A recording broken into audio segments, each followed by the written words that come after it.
Hey Desi, I just got a new day pack. Another one? It's a 24 liter. It's probably got way too much stuff in it. Well, let's get into it. Hey guys, thanks for tuning in to the Deepsouth Podcast. I'm your host Desi. And I'm your other host, Mirto. Join us for a conversation about the outdoors, where we talk about our experiences and what we've learned mostly not to do. Pull up a chair around the campfire and let's get into it. What's going on, guys? I don't know, you usually do the intro. All right, I guess I'll do an intro. What's up, guys? This is our second episode now in the new studio. True. You can see that there's a couple changes with the way the whole thing looks, and so continue listening, continue subscribing. It really helps us out, and we really appreciate it. So today we're going to be talking about something that we have quite a bit of experience in. I would say more so than even regular camping or regular through hiking. Yeah. We're going to be talking about packing a day bag for a day hike.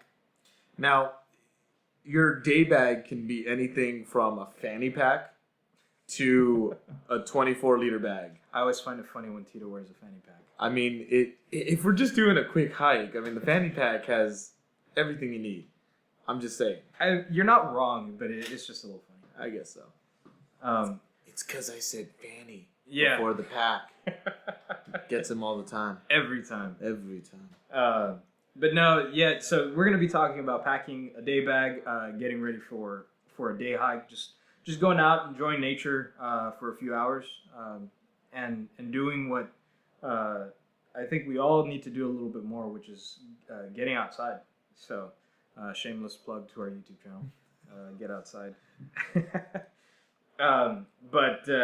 So yeah, day trips require day bags, right? Wouldn't you agree? I mean, it's in the name. It's logical. It's common sense. Yeah.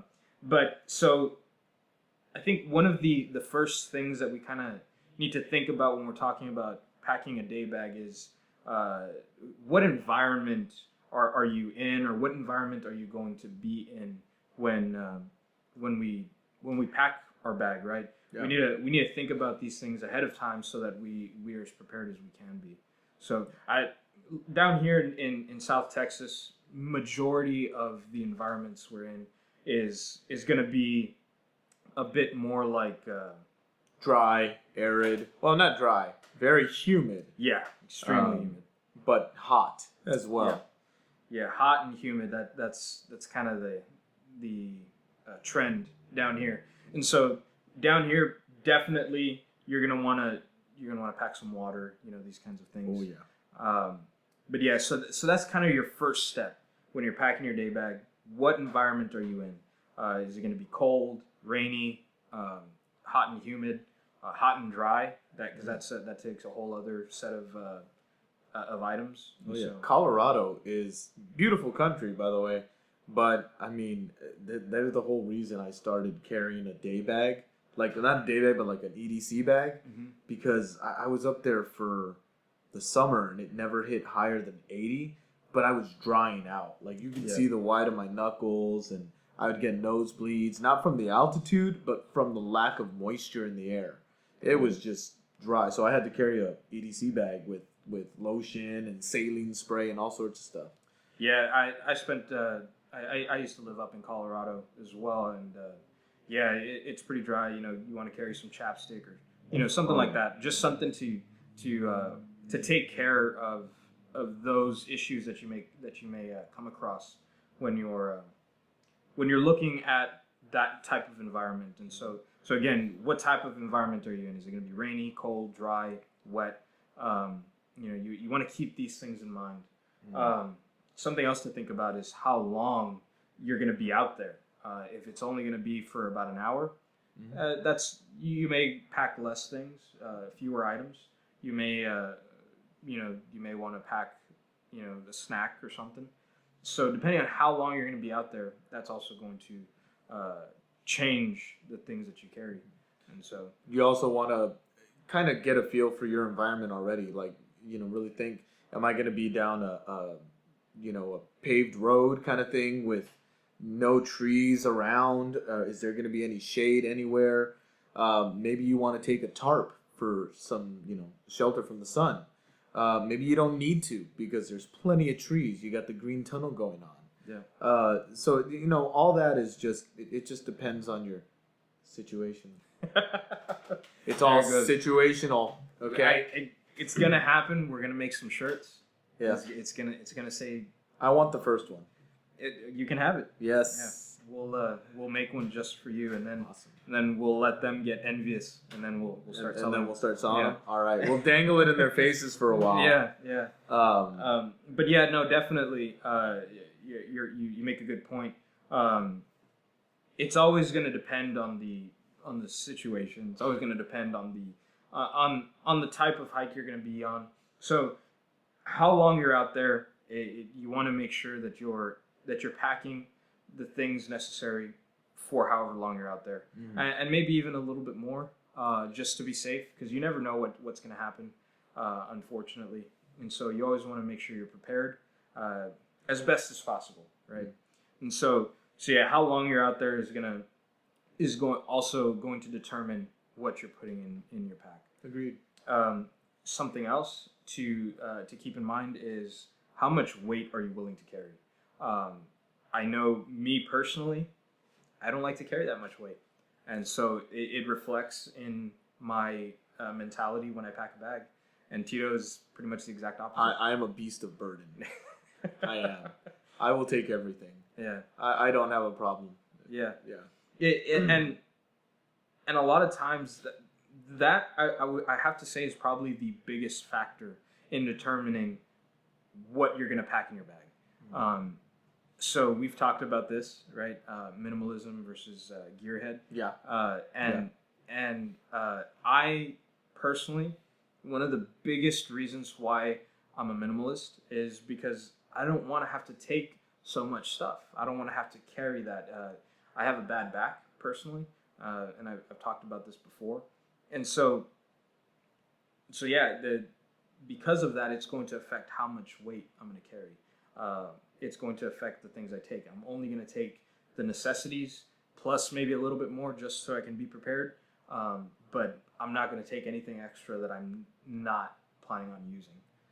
And I know you take, Yeah, when I go up for a hike, depending on how long I'm going, like I did it was like a 2-hour hike really. It was from McKelvey Park down to the Bogus Ford dealership. There's a trailhead right next to it, and that was about a 3-mile hike from one point to the other, and then another 3 obviously backwards. It took me about 2 hours, give or take. I had 1 liter of water, and really, some people will say, well, do you take a water filter or water purifying tablets or whatever? If it's a day hike, I don't carry anything like that. If it's, not even a day hike, that's like just a 2-hour hike. I don't usually carry anything like that. However, I might take my my water filter, because at the end of the trail there is a water fountain, and I'm not a huge fan of drinking out of water fountains. No. Call me a germaphobe, whatever you want to call it, but if I fill that up, I'm going to put a germaphobe. I'm sorry, I caught that. I have a phobia of gerbils. I'm pretty sure that has a name already, and it's not that. It's germaphobe. It's not, but no, we'll call it that. A germaphobe. Yeah, you don't want. There's germs on the. I don't want to be making out with the water fountain to get a little bit of water out of it. Trickle of water. Yeah. Yeah, So, I agree. If it's a day hike, there's probably not much need to take a water filter or purifying tablets or the like. Just take yourself a liter of water. The smart water bottles. It's a great option. They're not super expensive, and they don't got all kinds of weird shapes on them, durable plastic, so you can throw them in your backpack and continue on. Or you have a nice little contraption. I was thinking of getting one, that ring where you slip the bottle. Oh yeah, I don't remember if it was my mom or Sandra that got it for me for Christmas last year, but it's just a little D-ring with a rubber ring around it, and you can put the water bottle over it. Yeah, I like it because it does help with that. However, that ring limits the size of water bottle that you can take, and you can't really have your filter on it. Mm-hmm. It kind of gets in the way. Yeah. But if you don't need a filter, then it really doesn't matter. Yeah. Or like we said, if you're taking those smart water bottles, you can remove the filter, put the cap back on, and slip it in there. Yeah. And it works just the same. Yeah. So I've been thinking about getting one of those. Those work pretty well. Because sometimes when you put it in those pockets in the backpack, they'll fall out. And then it's honestly one of the biggest reasons I hate having those side pockets. Well, having my water in the side pockets is because you gotta like reach around like a contortionist. I'm having all sorts of trouble today. Contortionist. You got germaphobe. I got germaphobe contortionist. You gotta like dislocate your arm to get your water bottle and then to put it back, or you stop and take off your pack. Yeah. It's just a big hassle. So having that little clip. I think Z-Packs actually makes an aqua clip. I think that's what it's called.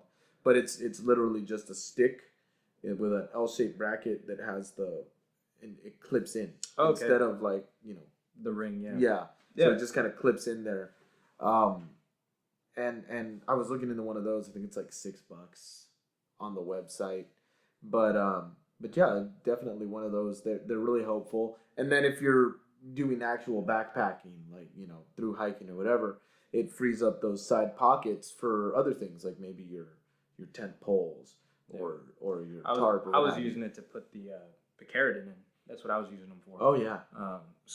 But that actually brings us to our next topic, or our next point to make, which is what equipment do you have available to you? That I think that also plays a factor in what you're going to pack.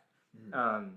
I think I can speak for the both of us, when we first started doing day hikes or any type of trip, a lot of times, you more so than me, anytime we'd go out, we would stop by the store and, I need to get this, I need to get that thing.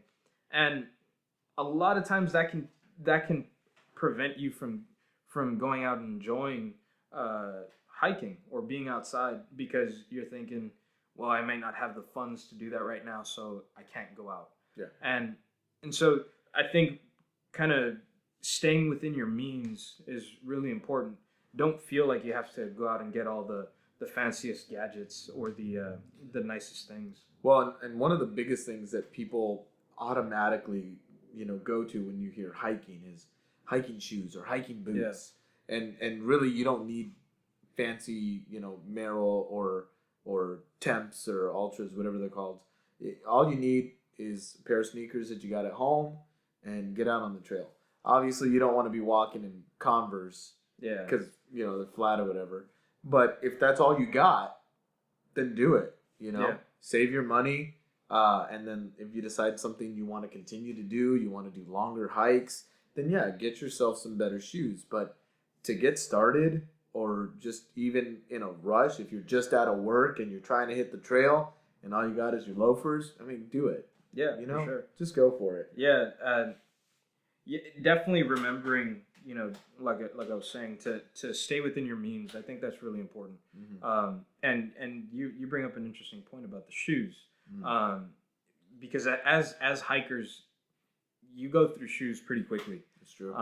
You're gonna wear them out, or you're gonna put holes in them, or maybe they're just not. You find out that they're not as comfortable as you thought they were when they were in the store, and once they broke in, they weren't that great, and so you want to go out and buy some more other shoes. And it's interesting because we were just we were on Facebook in that conversation earlier today. You sent me the link. Yeah, there was a conversation in a Facebook group we're part of, talking about that exact thing about boots or trail runners, the different things that we have available to us.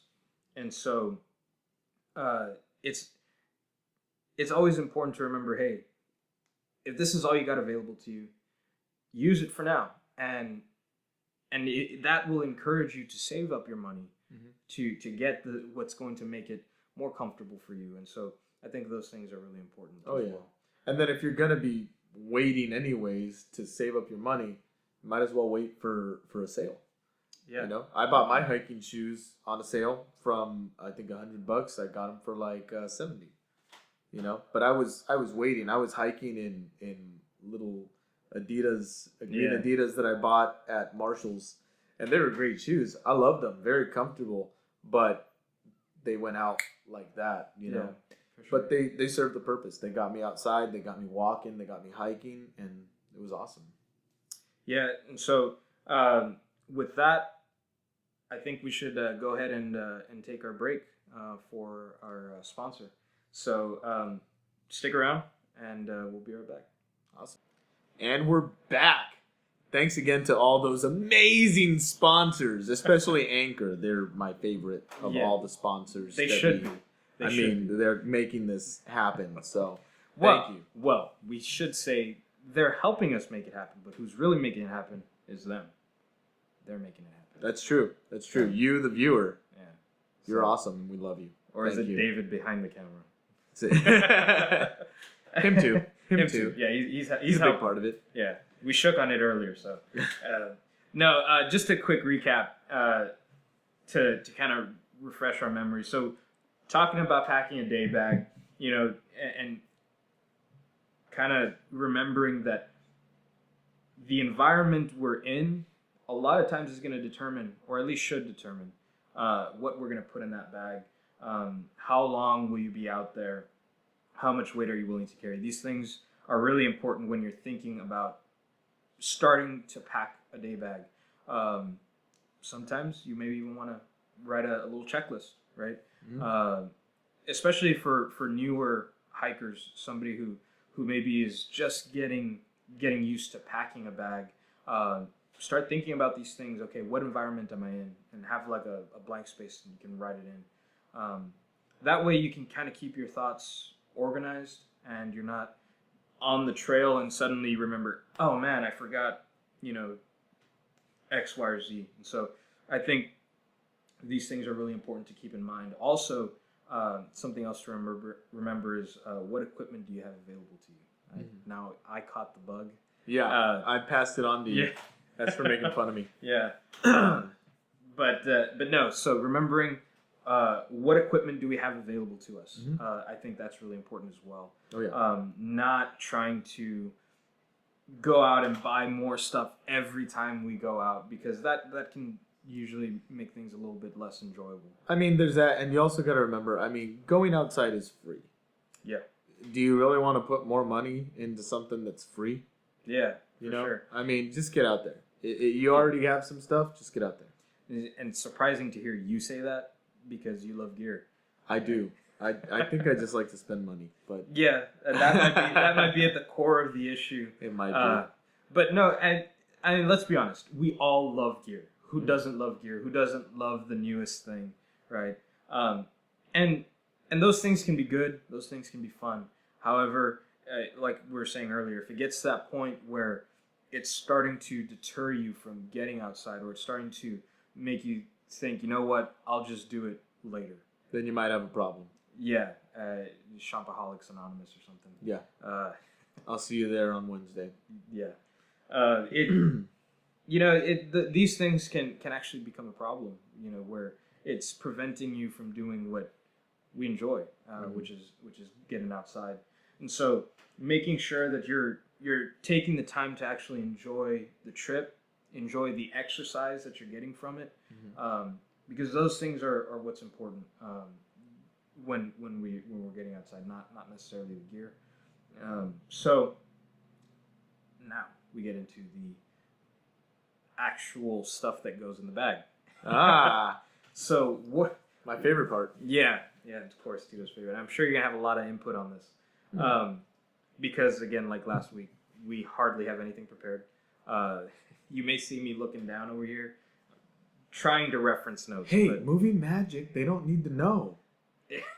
That's now it's a thing. Yeah, but you see, I want to get them involved. You know. All right.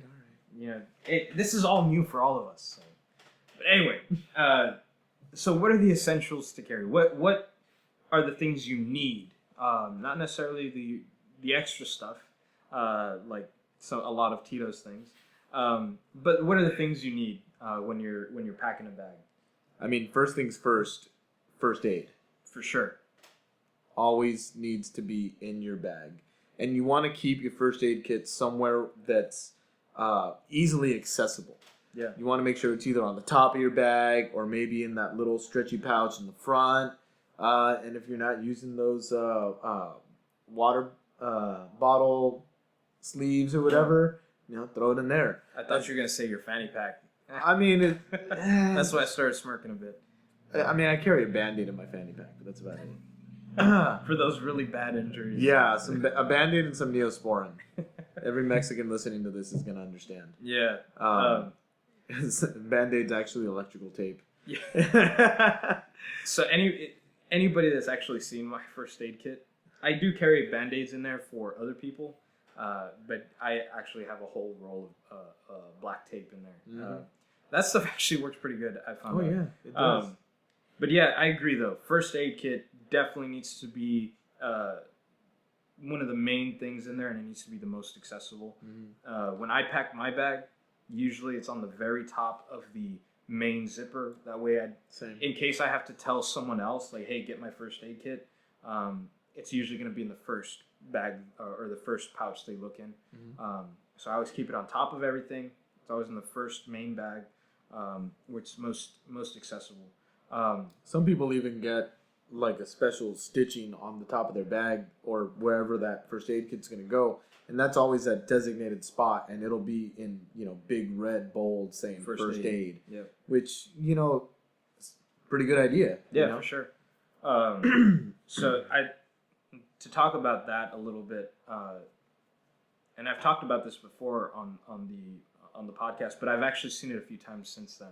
And it's kind of sad, or it's a little concerning when you hear people say that they don't need a first aid kit. Now, yeah, you may be able to go on a trip or a day hike and never need it, and let's hope that continues. But to say that you don't need it can become a little dangerous, in my opinion. You definitely always want to take a first aid kit because you never know what's going to happen. And so you want to make sure that you have the things that you need, alcohol, wipes, Neosporin is something good to have, Band-Aids. Those are all good things to have, but you definitely want something to take care of yourself or someone else in the case of an emergency. I would even recommend to start carrying a tourniquet. You have the RATS tourniquet. It's a pretty popular one. On that subject, real quick, and I've heard, I think it was Devin from Backcountry Exposure, stuff like that. I mean, yes, you can carry it, but if you don't have the knowledge on how to use those things properly, you may want to actually get some sort of lesson on how to use those. Because you can set a tourniquet, but if you set it wrong, if you do something wrong, it's just going to make matters worse. So with your first aid kit, always make sure, whether it's tourniquet or even a Band-Aid, make sure you know what you're doing. Yeah, for sure. Yeah, just safety. That's definitely a good point to bring up, and thank you. Because if you definitely don't know how to use something, you want to be careful because you may end up doing more damage than good by using that. It can be something like as serious as a tourniquet. Or even something like giving somebody a pill. I know for me, I carry Tylenol in my first aid kit. I'm prone to migraines, and so I carry Tylenol. But if somebody's allergic to something like that and you give it to them, that can be an issue. So you always want to make sure you're keeping these things in mind. Definitely practice caution and safety when you're utilizing these things. And a good idea even would be to go out and take a first aid class. Mm-hmm. Sometimes they're free, sometimes it's about $50, and that's not too bad. Say don't eat out for a couple days and use that money to go take a first aid class, because that could literally save someone's life in the future. So definitely important. Definitely. So first aid kit. Definitely going to be your number one thing to make sure that's in your pack, always at the top. Second thing, and we laugh because of the story that we told last episode. Water, definitely want to make sure you have enough water for yourself and even possibly for your buddies if you're traveling with anybody. So water is extremely important to have with you. 1 liter is good for a day hike. I think so. I think that's good enough for depending on how long you're gonna be out there, and depending on how humid or hot it is. Yeah. Even Through hikers will typically take 2 liters, or they'll have their water sources mapped out using things like Gut Hook's Guide or All Trails that'll show you on the maps, of the trails that you're on, where your water sources are. But again, that's through hikers. You're doing a lot more in, 1 day than you do on a regular day hike, which typically doesn't even last all day. Yeah. So, make sure if you're not going to carry a whole liter of water, make sure you at least know where your water sources are and make sure you have the proper filtration systems. Yeah, for sure. Man, water is one of those things that it's really important to make sure that you have on hand because it can even go back to your whole first aid kit. You never know when you're going to need to clean something up, or maybe somebody they got heat exhaustion or something. Water cool down. Yeah, water is going to be extremely important in those types of situations, and so you definitely want to make sure that you have enough for yourself and enough for possibly somebody you're going with.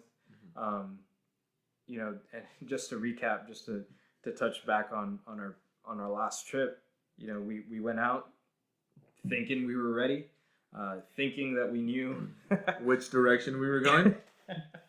And the issue was we went on thinking, well, we don't need that much water. We're not going to, because we got a water source coming up, and that can be really dangerous. Because like us, we went the wrong direction. The water source wasn't there, and the water that we brought with us, we were going through it as if it was it never ended. Yeah. And that's an issue. So you definitely want to make sure. I will say this on that point though. We did on the whole trip up. We stopped at a few gas stations. Oh yeah. And we cameled up on Powerade, bottles of water, soda. Lots of soda. Charlie most soda than the rest of us, but the Dr. Pepper fiend. Yeah. But yeah, so and again, it was just really a few hours of hiking. We knew where we were for the most part. We knew how to get back to where we originally entered. I don't think we knew where we were, but we knew how to get back. We knew how to get back. So yeah, we were pretty well full on liquids. Yeah. But another good point is, after water, maybe after a hike, get yourself a cold Gatorade.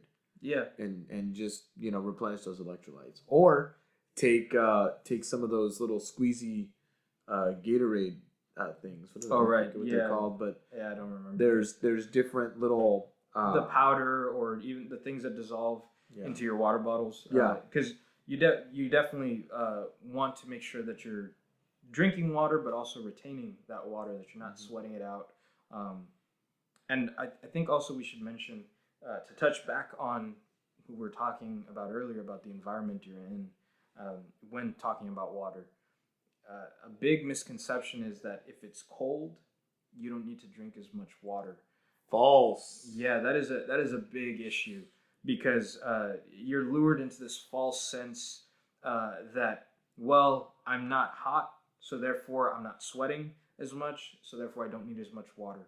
But the issue is you're still exerting the same amount of energy, and so you need to make sure that you're drinking water. It is extremely important, even when it's cold outside. Yeah. Yes, you do lose a lot more water when it's humid or hot, but you're still losing that water when you're in a cold environment. So you want to make sure that you're drinking water, whether it's cold, hot, that you're keeping those things up, and then, like you were saying, electrolytes to retain that water, to keep your energy and strength up. You want to make sure that you're doing that as well. And so I know, like for me, I actually carry one of those little packets in my backpack Like the Crystal Light kind Yeah, of thing? Okay. yeah. I carry one of those in there, just to get my energy up. Whenever I stop for a break, and so I think There's also I think they're called Noon.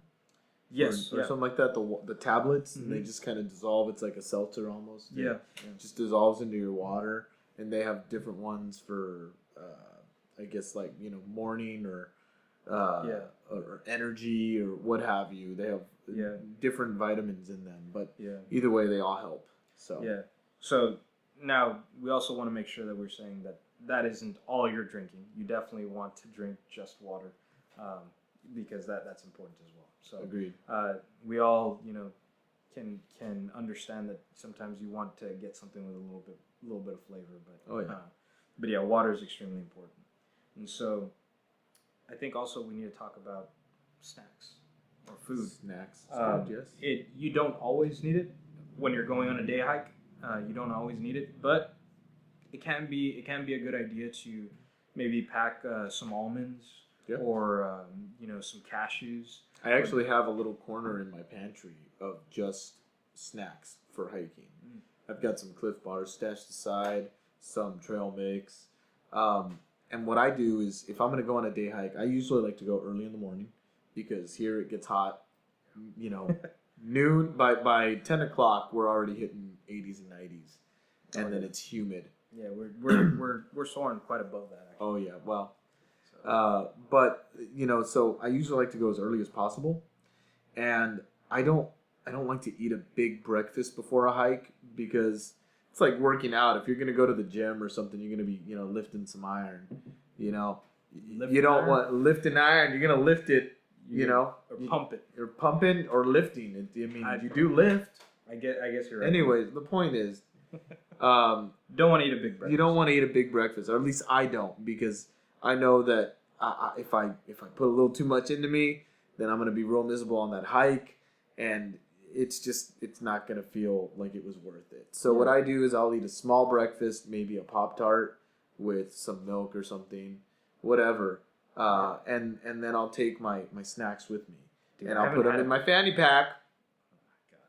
Yeah. I haven't had a Pop-Tart in a long time. Oh, dude, I kind of miss it. They have pretzel Pop-Tarts now, and it's amazing. Okay, after this we need to go get some. We'll have a conversation about it. Yeah. We'll go find some. Because the last Pop-Tart I had was the brown sugar one. I like the cinnamon one. It's a brown sugar cinnamon or something like that. I had one of those yesterday for breakfast. Nice. I stopped into the gas station, got myself a Monster and a Pop-Tart, and that was my breakfast. Breakfast of champions. That's what it is. Anyway, getting back on topic. Snacks or food, definitely optional, but it can also be really, it can be a good idea to take some.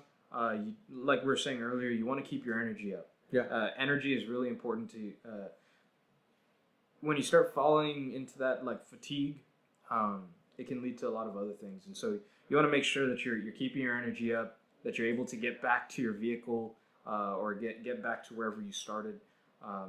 So you want to make sure that you're packing the essentials for that. So almonds is a really good way to do that. They're full of almonds, Snickers. No, I'm not even kidding. Snickers are amazing. It's peanuts for your protein and your stored energy, and then you have the sugar, and the chocolate, and you just need one, and you're good to go for a little longer or two. I'm speaking from experience. I know this. Yeah, no, I'm not a Snickers guy, but I like my paydays. Okay, that's my thing. I can get behind that. It's good. Yeah, it's a lot of peanuts. But yeah, no, definitely anything with nuts is gonna be good because it's gonna have that protein. It's gonna have that energy that you need. The fat, which turns into energy. Those things are really important. So you want to make sure that you're gonna have those types of things depending on how long you're gonna be out there. Sometimes what we've done is we actually take some dehydrated meals to make while we're out there. And, you got your jet. My little camp stove. Yeah, my Magellan camp stove. No, but you have the one with the propane, don't you? Yeah, it's a Magellan. Oh, right. Yeah, it's a backpacker stove, I guess. Yeah. It's just got 3 little prongs that open up, and you put it onto that iso propylene or whatever it's called. It's just a little butane canister. Yeah. And light it with a match or lighter, whatever you have on you. Yeah. The one I have is it's a camp stove, but it's the twig camp stove. That's the one I have, and I like that better. But yours is definitely it can be more reliable, I guess. I feel like mine is you just want to get it done quickly. Yeah, I can. It's light. It's lightweight. You have everything you need. It's all there. There are some people that like to go out on their day hikes specifically to eat, to munch out or just go and have a cup of coffee in the woods. Yeah. Luke with the Outdoor Gear Review is one of those people. There's he's got videos on YouTube of him just hiking out to Lone Wolf Mountain and setting up a little tarp, a chair, and makes his coffee, has a little snack, and then heads back home. And if that's what you want to do with your time out in the woods, then that's awesome. So we should do one of those. I mean, I'm down. Yeah, I like eating in the woods. Anna makes fun of me. My wife, she makes fun of me because I can do anything outside, and she jokes that I'm not civilized. And, so uncivilized. Yeah, and I mean, yeah, of course, I don't mind being at my house, but being outside is just something different about it, and even eating outside can be great. And so we should think about doing that. We'll make it. We'll plan something out. I think it'll be fun. I'm ready. Definitely tune in if we do. For sure. But so yeah, food is important. It can be something as small as some trail mix, like you were saying, or some almonds, or even like a whole meal. One of those Mountain House meals. Or the O meals, or the O meals. Yeah. What's that other one? It escapes me. There's another one out there too. It's not O meals. It's not Mountain House.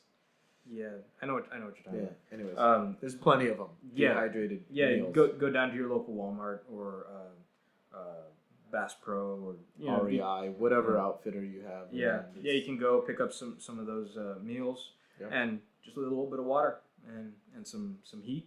Yeah, you got yourself a nice meal, and even that can lead to a nice time outside, or just some energy so that you can continue your hike. And so I think that's important to keep in your bag. Agreed. So now I think we're to your favorite topic. Tools. What tools are you going to take with you to get through your hike? Whether it be trekking poles, it could be a multi-tool, a knife even. I mean, I always have at least 2 knives on me at all times, but they're not in my bag; they're on my person. Yeah, I usually carry 3, but right now I feel bad because I'm down to 2. I left my other one in the other room. I have my Benchmade. I've got my multi-tool, which has 2 knives on it, and then I have my little knife. No, not my little knife. I got my camp knife like that. Yeah. In my camp backpack. Knife. Camp knives are great. Yeah. It's so. Anyway. We just like flexing our knife collection. Yeah. It is. Yeah. Knives are fun. They are. And so, but yeah, tools. What tools are you gonna take? It can be something as simple as, like you were saying earlier, some matches. Mm-hmm. And definitely, I think that's something that you want to take with you anytime.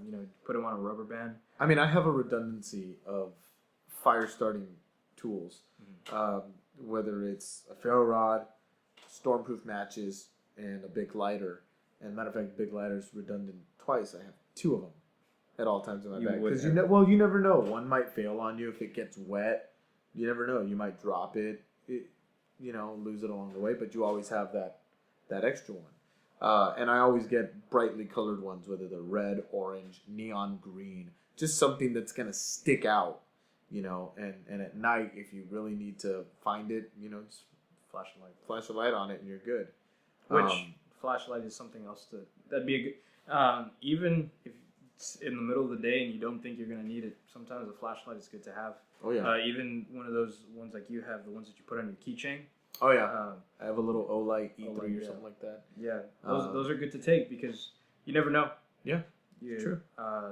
like we were saying earlier, God forbid something happens where you're stuck out there a lot longer than you were originally intending, and it gets dark on you. Yeah. Having a flashlight it's going to be a good idea. It's good to be prepared at all times. For sure. Obviously, you want to minimalize. You don't want to be carrying the whole survival kit with you.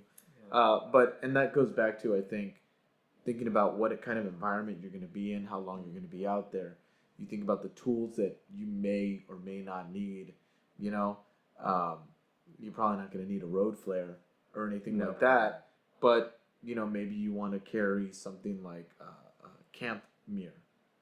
You know, for signaling purposes, for fire starting purposes, things like that. We always carry knives on us, like we were saying. I've always got at least 2 or 3 of them on me. And then your trekking poles.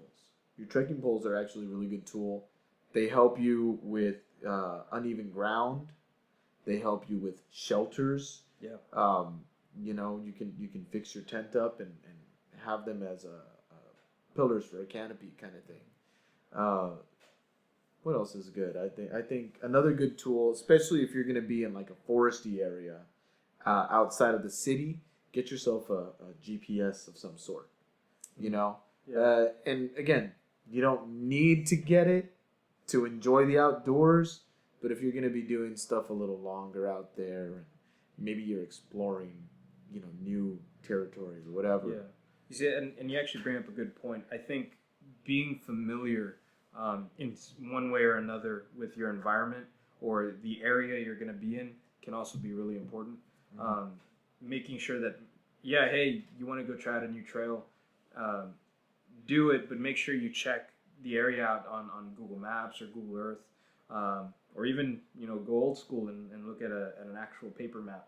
I know I got a few of those laying around, and that even that can be a good idea, just to get an idea of the area you're going to be in.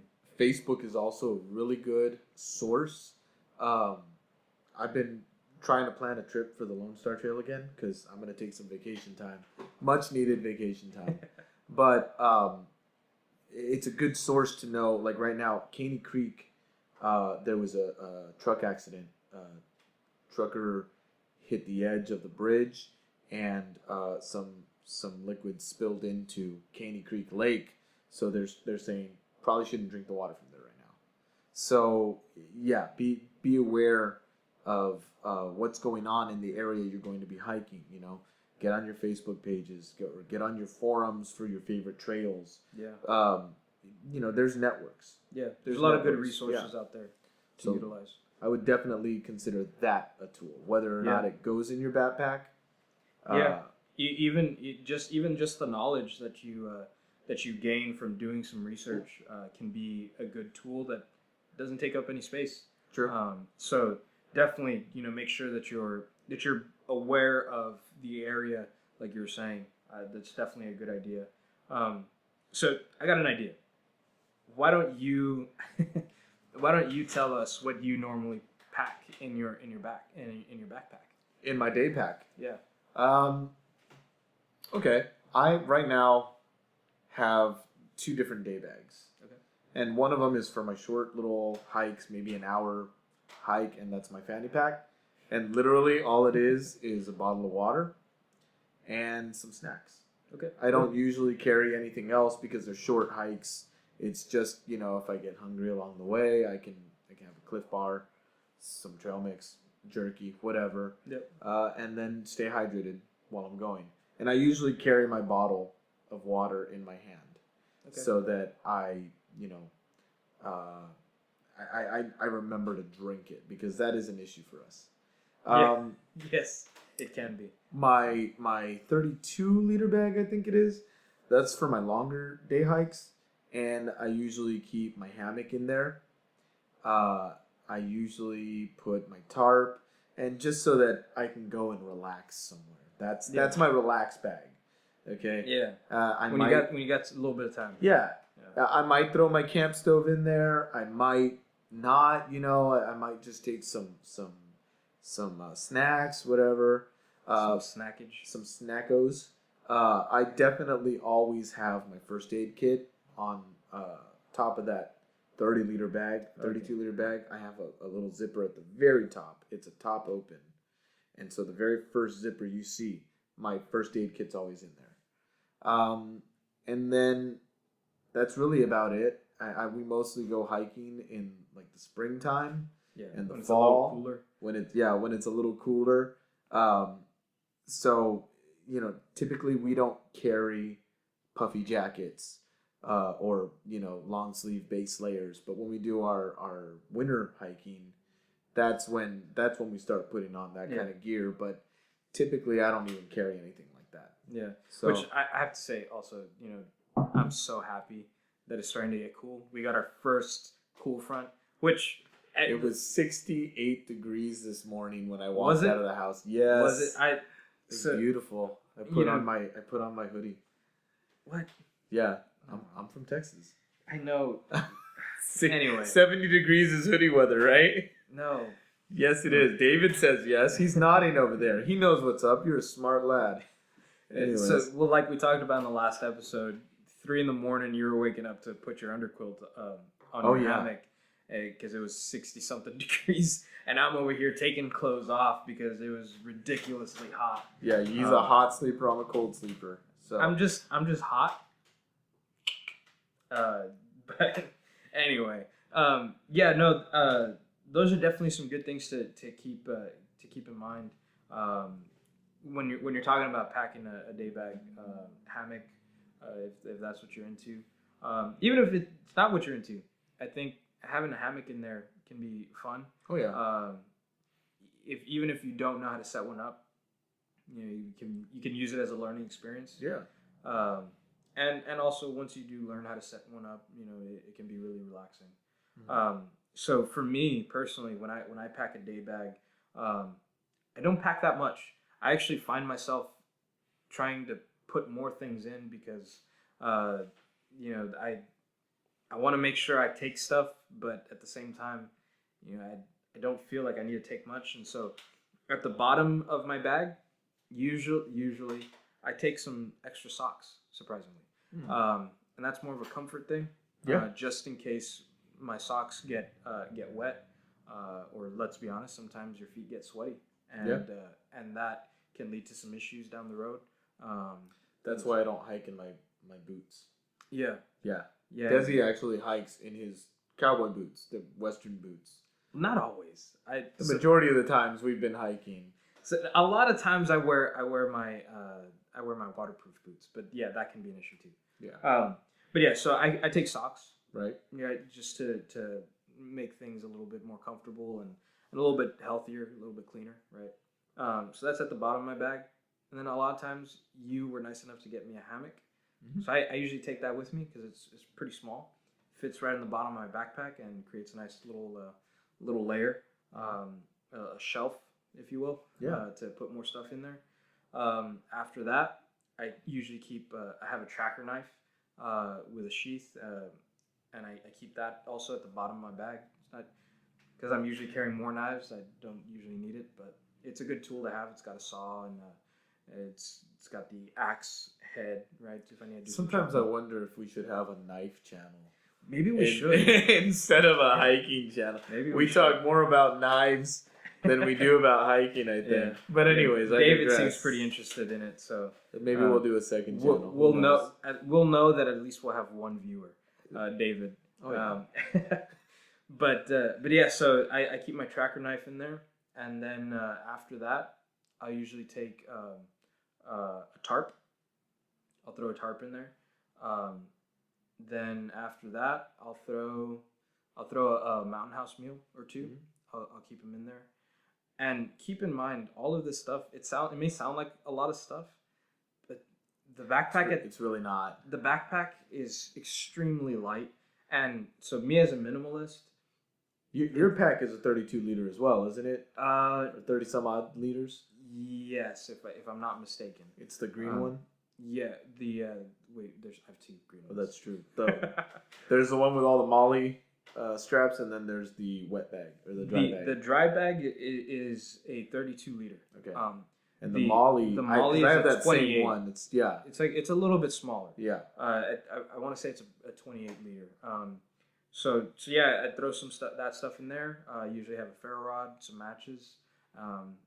Those are the things I keep in there. And then at the very top, I throw my first aid kit. Yeah. And then along the outside, I'll usually put a water bottle in there just to round everything out. And now we're gonna see about getting you one of those clips, though. Yes, yeah. I think that'd be really nice and handy. So other than that, I think that's about it. That's about all I carry in there. Yeah. And with that also concludes at least what we have prepared here. So with that, unless you have anything else to add. Believe it or not, I have so much more to add, but I'm not going to because I feel like we could use those as topics. Yeah, we probably could. For a next episode, which I think the next episode, what are we planning? Something about our shelters? Yes. Or is it a secret? Are we switching it up? Or No. Yeah, we can. We do have that one interview, but we won't say who. That's true. Yeah, we'll keep that one. We'll keep that one a little bit of a secret. Yeah, he might back out. No. Once he actually listens to our podcast, he might back out. No, I don't know about that, but yeah, no, definitely. We are going to be talking about shelter systems. Generally, not always, but generally, I like to go with a tent. On the hammock. I love my hammock. Tito likes a hammock, and so we're gonna do a little pros and cons to each, and so stay tuned for that. Other than that, thank you guys for tuning in. We really appreciate it, like we said before, and you guys listening and watching is what allows us to continue doing this and giving you guys the best content that we can give you. And so we appreciate you guys listening. Please hit us up on our Facebook or Instagram at Get Outside 19, and let us know maybe some future topics that you guys would be interested in. Also, tell us what's in your day bag. Yeah, for what's sure. in your fanny pack? Do you carry a fanny pack? More than likely not. I think a lot of people are going to be in it. Maybe they're a little older like me, but anyways. You're trying to bring back the fanny pack. I mean, it doesn't need to be brought back. It's here. Okay?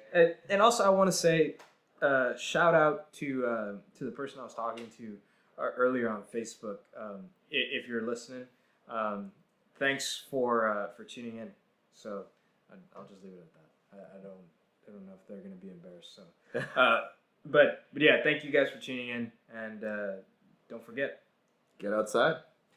Peace.